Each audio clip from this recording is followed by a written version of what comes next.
इधर आप आदरणीय परम श्रद्धेय श्रीमान राम अक्षयवर यादव बगिया कैलाश के पावन धरती से 201 रुपया के महान माया पुरस्कार भैया के कोट कोट प्रणाम है। कहना है, भक्त कहता है कि माँ मैं तो अनजान हूँ, सिर्फ आपकी भक्ति करना जानता हूँ, किस तरह से माँ के चरणों में शीश झुकाया जाता है और माई हम कुछ नहीं जाने। अंतरा में कहना है कि नाही जानी ज्ञान भक्ति नाही जानी पूजा, तुम्हारे सिवा है माई नाही केहू दूजा।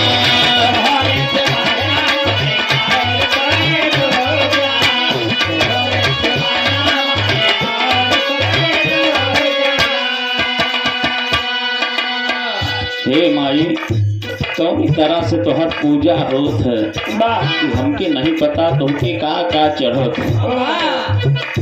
जब हमारी बा माई इस श्रद्धा के सुमन आपके चरण में लेके हाजिर है माई, एक स्वीकार करा ममता के अचरा, अरे ममता के अचरा ओढ़ा दाए माई, अरे स्वर के सजैया स्वर सजा।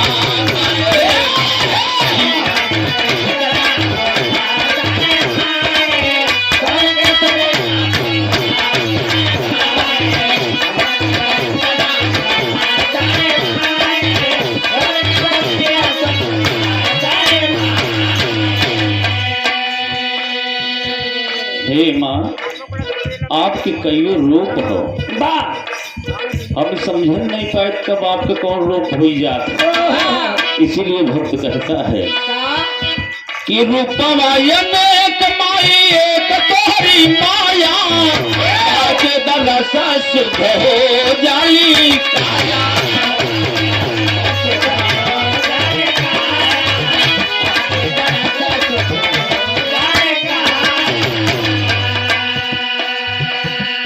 हे माँ आपके दर्शन जो पाई थे कि आत्मा गदगद हो जा।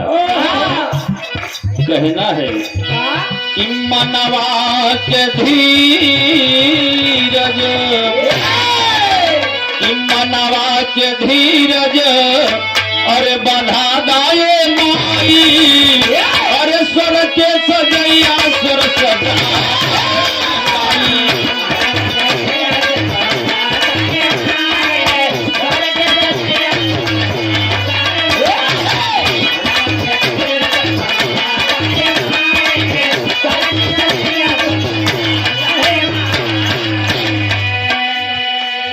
हे माँ ये मन बड़ा बाउर है, कभी आपकी भक्ति में लगता नहीं, पूजा करे बैठी थी माई लेकिन ध्यान हम कहीं रहा। इसलिए आपसे विनती बा माई कि सदैव तन मन धन तीनों आप पे सदा समर्पित रहे, और माँ की ममता महान होती है दोस्तों, जिगरे ऊपर माई की कृपा हो जाए।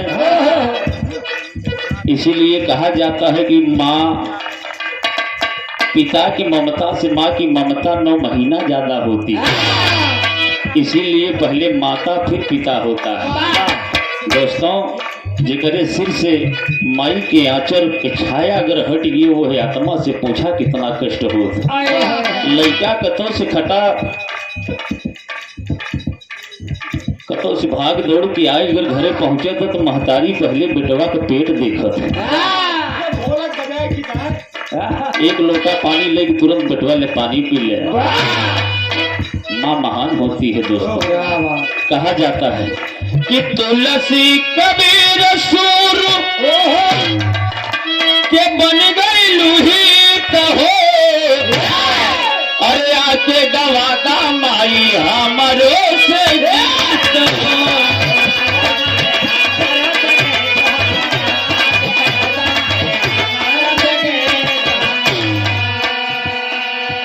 हे माई जैसे तानसेन बैजू बावरा के तू गवाऊ, जमन स्वर दई दो वह स्वर हम हो के दे माई। आज हमारा नैया के तो समुद्री सागर में नहीं फंसी बा माई, पंचन के बीच में फंसी बा। और एका खे कि तू है किनारे लगेबू और हमारे बस के बात नाई बा। यही लिए भक्त कहता है कि अनहरिया में दिया ना हे माई, ये अज्ञान रूपी अंधियार से ज्ञान रूपी प्रकाश भर दे। इसीलिए भक्त कहता है कि अनहरिया में दिया ना अरे जला दाए माई, अरे स्वर के सजैया सर सजा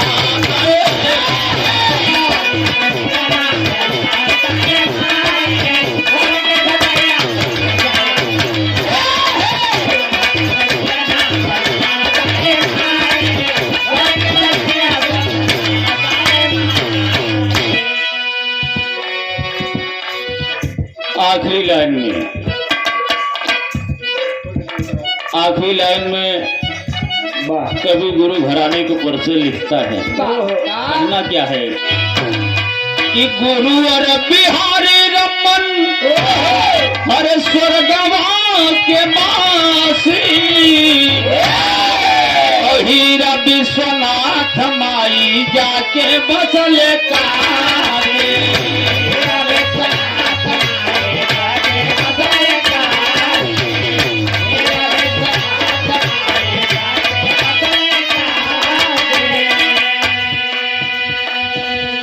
महानंद से नहिया और नहिया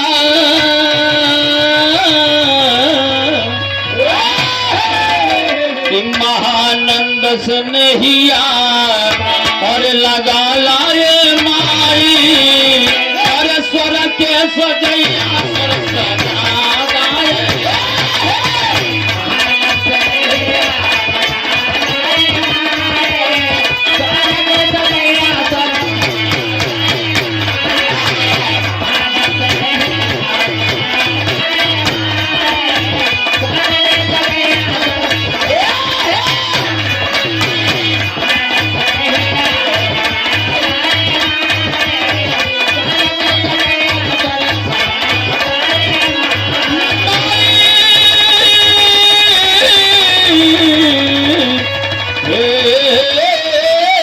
जननी माई